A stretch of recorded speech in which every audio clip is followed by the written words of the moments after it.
Fala pessoal, muito bom dia. Aqui quem fala é Nicolas Farto, da mesa de renda variável da Vertic Invest, falando para o nosso Morning Call de hoje, terça-feira, dia 19 de dezembro de 2023. E bem, o mercado opera em alta hoje, ainda refletindo a expectativa de queda de juros nos Estados Unidos, a decisão de juros do Japão e também os dados de inflação da Europa que saiu na agenda de hoje. Lá na Ásia, o Banco Central do Japão manteve a taxa de juros negativa e sinalizou que não deve alterar a postura de estímulos para a economia do país, o que fez o índice Nikkei hoje fechar em alta nessa madrugada. Lá na Europa, o índice de inflação ao consumidor veio um pouco abaixo do esperado, o que também está ajudando o clima mais positivo na sessão europeia nessa terça-feira. Bom, lá nos Estados Unidos, ontem a sessão foi mais uma vez positiva, ainda na expectativa pela queda de juros e também com a alta do petróleo favorecendo as ações do setor de energia. Lá em Nova York, ontem o Dow Jones fechou estável, o S&P subiu 0,45% e o Nasdaq fechou com alta de 0,61%. Sem grandes indicadores ontem, alguns diretores do Banco Central dos Estados Unidos tentaram diminuir a euforia do mercado, dizendo que pode estar havendo alguma antecipação mais exagerada por parte dos investidores. De qualquer forma, as apostas na Bolsa de Derivativos de Chicago ainda são de mais de 60% de chance de corte de juros já na reunião de março do ano que vem.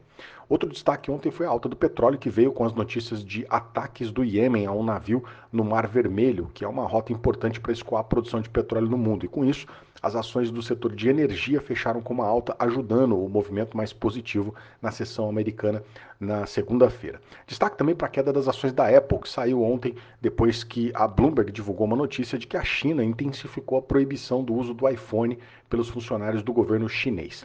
Bom, na agenda de hoje a gente vai estar com poucos indicadores mais relevantes, destaque aqui para índice de construções de novembro e também para estoques de petróleo que vai sair no final do dia.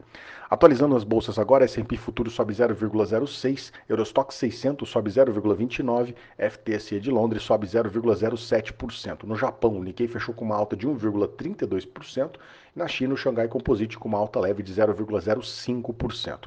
O índice dólar, o DXY, está caindo 0,02% e os juros de 10 anos do mercado americano com queda de 1,24%, cotado a 3,90 no anualizado. O petróleo está caindo um pouco agora, queda de 0,03% para o petróleo Brent, que está cotado a $77,90 o barril. Agora o petróleo caindo um pouco depois de operar em alta ontem, com a expectativa da diminuição das exportações do petróleo da Rússia e, como eu disse, no aumento nas tensões lá no Mar Vermelho depois do ataque do Iêmen.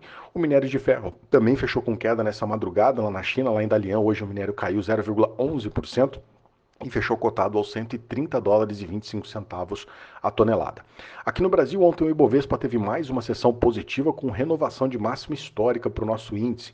Ontem o Ibovespa subiu 0,68% e fechou aos 131.084 pontos. O dólar caiu 0,7% e fechou aos R$ 4,90. A nossa curva de juros caiu em quase todas as extensões, quase todos os vencimentos, o que ajudou algumas ações aqui do setor de varejo, com destaque para Alpargatas, que ontem subiu 6,3%.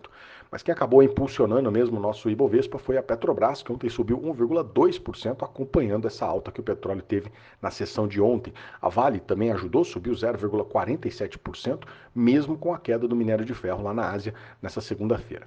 Bom, da queda, o destaque ficou para Casas Bahia, que ontem afundou mais de 8% depois que a empresa agrupou as ações na sexta-feira. Houve um agrupamento de ações na proporção de 25 para 1 para se manter ainda no índice Ibovespa.